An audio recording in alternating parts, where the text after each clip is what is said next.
Bonjour à tous, petite vidéo, ça y est, je suis complètement fracasse, j'ai pris froid ces derniers jours.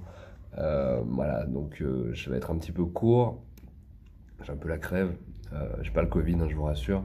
Voilà, en tout cas, petite vidéo dans le cadre de mon autre émission, Le Retour du cinéma chinois en Chine, pour vous parler un petit peu de l'avant-dernier film de Yuen Woo-ping, produit par Tsui Hark, qui s'appelle Thousand Faces of Dunya, donc qui est un petit peu une suite remake. Enfin, je crois que c'est une nouvelle adaptation de Miracle Fighter, mais il faudrait peut-être me préciser dans les commentaires parce que je suis pas sûr de moi. Euh, voilà, en tout cas, je l'ai donc film hautement sympathique, film de kung-fu, wuxia fantastique, on va dire, film fantastique chinois sur des chasseurs de démons, comme ça se fait beaucoup en Chine actuellement. Avec évidemment la patte Film Workshop, puisque c'est un film produit par Film Workshop de Tsui Hark, avec évidemment des combats mythiques, des boules de feu, des combats contre démons, chasseurs de démons, plein d'idées de mise en scène, plein de trucs.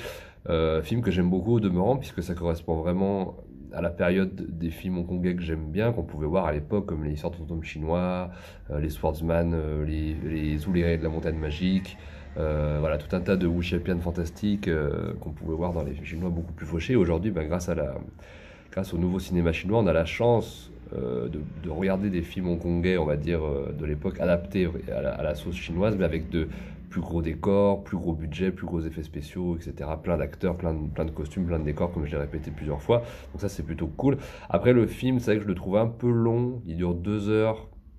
En plus, j'ai l'impression que ça se finit un peu sur un cliffhanger. Il n'y a pas vraiment enfin, les personnages ne résolvent pas tous les enjeux. Et du coup, je crois qu'il y a une suite qui doit être en préparation. Voilà. Et donc, bah, voilà, moi, je trouve que c'est un petit peu long. Effectivement, j'aime beaucoup les scènes d'action, les scènes, il y a plein d'idées, voilà, qu'on a déjà vues, mais là, ont beaucoup mieux fait, combat contre, voilà, contre démons, pouvoirs magiques, etc. Un peu voilà, à ce que si les amateurs de manga peuvent apprécier, pourront apprécier aussi. Et c'est vrai que bon, il y a beaucoup de scènes de dialogue et de scènes de comédie qui sont sympas, mais qui plombent un peu le rythme. Et moi, au bout d'un moment, j'ai décroché un peu. Il y a aussi beaucoup de références culturelles que j'ai pas forcément aussi. C'est vrai que j'ai un peu de mal à suivre l'histoire. Beaucoup de personnages, beaucoup de choses que je ne comprends pas forcément. Donc c'est pas forcément mon préféré. J'avais pas spécialement envie d'en parler sur ma chaîne, mais en fait, je le fais parce que je l'ai vu dans un contexte un peu particulier. J'ai rencontré une jeune femme qui s'occupe d'une association, enfin, elle a une association, mais là, dans le cadre de ce qu'elle projette, là, donc, en fait, elle a projeté le film dans le cadre de rencontres entre passionnés de la Chine voilà, et qui partagent un petit peu la culture chinoise. Je crois que ça s'appelle la maison de la culture française et chinoise, quelque chose comme ça. Elle m'excusera, je me souviens plus vraiment du nom. En tout cas, on a passé une super soirée dans un petit resto, voilà, de nouilles vers le métro République, où on a mangé des gâteaux de lune. Voilà, on a fêté le festival de la mi-automne. On a mangé des gâteaux de lune. J'ai pu rencontrer un petit peu des gens, des passionnés de la Chine et tout, et ça m'a fait bien plaisir parce que j'ai rencontré plein de gens super cool que j'espère revoir. Et on a pu partager, voilà, moi je sais que je suis un gros passionné du cinéma de Hong Kong, mais aussi de la Chine, et ça m'a fait du bien de partager ça avec les gens.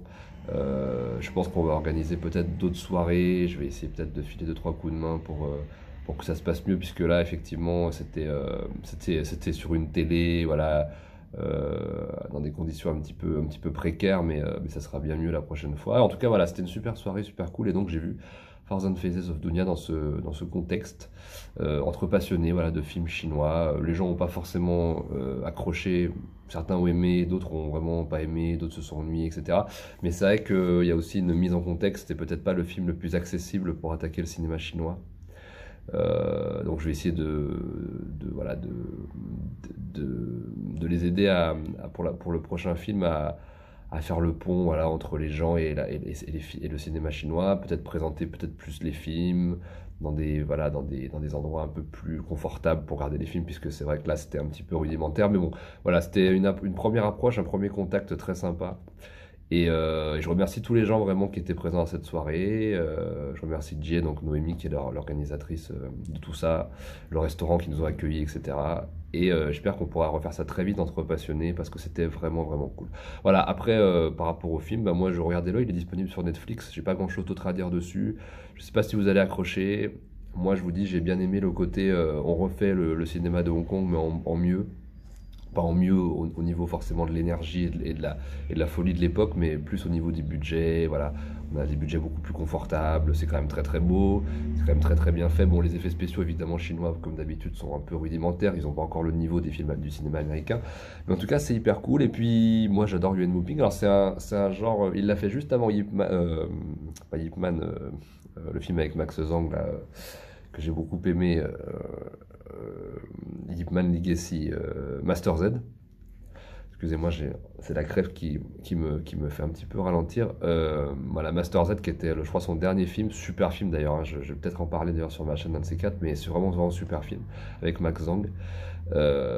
Et là, donc, juste avant, il avait tourné donc, ce Thousand Faces of Dunya pour Tsui Hark, pour la Film Workshop. Donc on retrouve la patte Film Workshop. Si vous aimez Tsui Hark, si vous aimez la Film Workshop comme moi, vous allez forcément reconnaître la patte voilà, d'un film produit par Tsui Hark. Voilà, donc je vous conseille pour les fans de Tsui Hark, pour les fans de Yuen Woo-ping. Alors évidemment, Yuen Woo-ping n'a pas vraiment beaucoup œuvré dans ce genre-là. Film fantastique, c'est pas trop son genre, il s'en sort plutôt bien, moi j'aime assez, mais on sent quand même que Tsui Hark était derrière. Donc voilà, en tout cas, voilà, il est dispo sur Netflix, je vous invite à le regarder. Et en tout cas, c'était une super soirée, très sympa, très cool, où j'ai vu beaucoup voilà, de passionnés du cinéma chinois. Je vous embrasse, vive le cinéma chinois et vive la France, bye.